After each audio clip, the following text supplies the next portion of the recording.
Alors vous êtes à la Rodeline. La Rodeline, c'est un domaine de 6 hectares dont le 90% est à Fuy, 10% sur le village de Létron.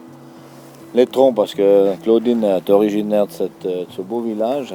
Et le terroir en fait de notre vignoble, sur Fuy, on peut parler de ce terroir cristallin et des sols sablo-limoneux très, très caillouteux. Cristallin, ça veut dire on se trouve sur la veine en fait granitique de, du Mont Blanc, en fait, ce qu'on appelle la veine des Aiguilles Rouges, et puis qui amène ces roches très, très acides que sont le gneiss et différents granites. Alors c'est ça qui compose en fait le sol, le sous-sol de nos vignobles.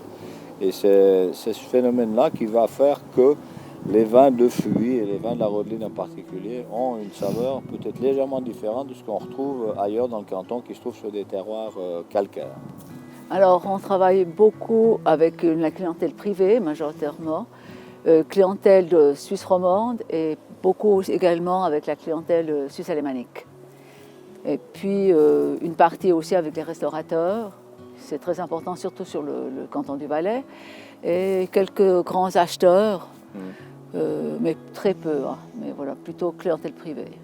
Si on veut la production de la Rodeline, ça se compose à peu près 50% de blanc, dont majoritairement Petit Arvin, et 50% de rouge. Là, on a une répartition Gamay, Syrah et Cornalin.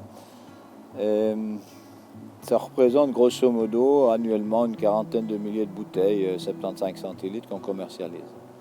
En fait, pour produire ces 40 000 bouteilles, on peut compter sur une dizaine de cépages, dont on peut répartir quasi 5 blancs, Fendant, Humagne, Arvin, Païen et un peu Marsanne. En rouge, Gamay, Syrah, Cornalin, un tout petit coup de Pinot Noir et du Magne Rouge plutôt sur la zone de Létron. Voilà, 10 cépages, mais par contre on fait davantage de vin. Comme on travaille beaucoup les appellations de terroir, donc on aura par exemple 3 Arvin, on va travailler sur 3 ou 4 Syrah différentes, 2 Cornalins différents, etc. Ça nous augmente en fait le panel produit. Puis ça correspond un peu au goût, aux besoins de diversité que demande la clientèle d'aujourd'hui.